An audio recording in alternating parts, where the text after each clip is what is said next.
Hi, my name is Dr. John Douillard, and I want to talk to you today about the importance of proper exercise.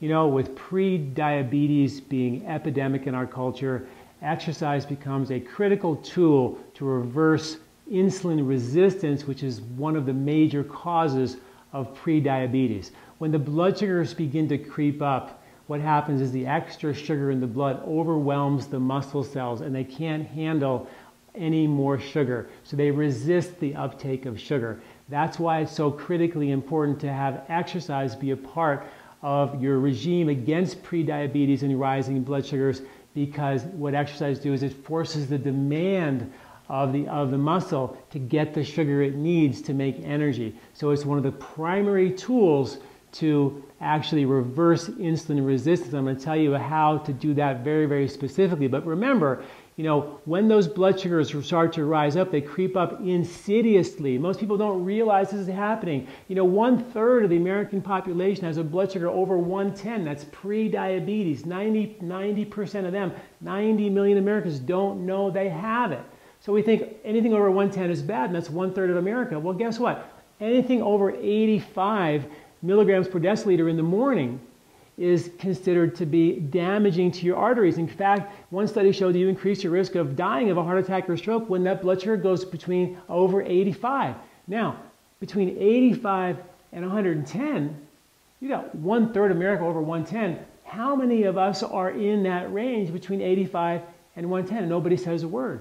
This is why I am so emphatic that everybody should own a glucometer, a little tester, that you can measure your blood sugar in the morning and make sure those numbers aren't creeping up, putting you in harm's way. Very important.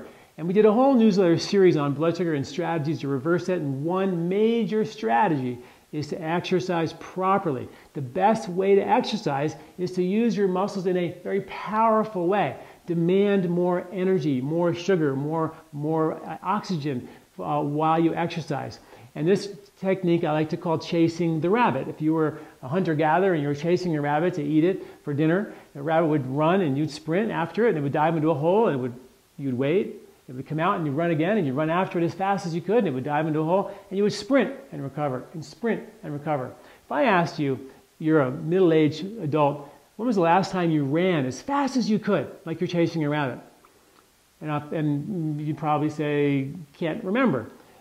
If I asked a 10-year-old or a 12-year-old, when was the last time you ran as fast as you could? They would say, on the way over here. They do it all the time. They use what's called fast twitch muscle fibers because that's what kids do. They're going fast and they're going constantly. And adults, we go out and we do yoga, which is great. We do long distance running, hiking. It's all great.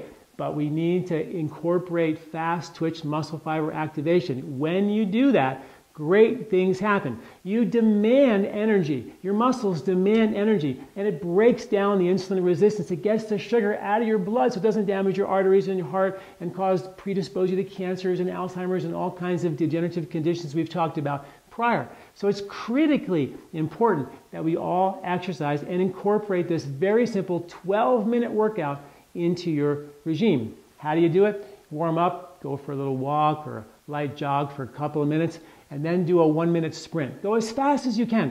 Now, of course, I know it's not going to be pretty in the beginning. It's tough. You haven't ran fast forever, but you go as fast as you can, and every day you do it, it gets a little bit better. Now, some of you might say, I can't run on my knees. I've got problems.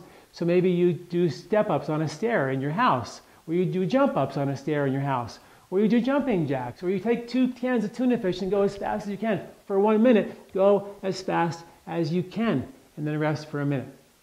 And then do it again for a minute, and then rest for a minute. Do that 4 times with a 2-minute warm-up and a 2-minute cool-down. That's 12 minutes. Do that every day, 3-4 days a week, and you will make major cardiovascular changes. You will also, studies show that in just that 12 minutes, you will actually lower cholesterol, increase fat metabolism, stabilize your blood sugar, and produce and stimulate a hormone called growth hormone, which is the kids grow fast, anti-aging hormone. So that's the extra side benefit. So please incorporate the proper exercise into your daily routine to reverse prediabetes and also get the youthfulness of a child. Please, I've written this article in detail how to do this exercise. Please go to my website and read the article associated with this video. And thank you for listening. I'm Dr. John Douillard.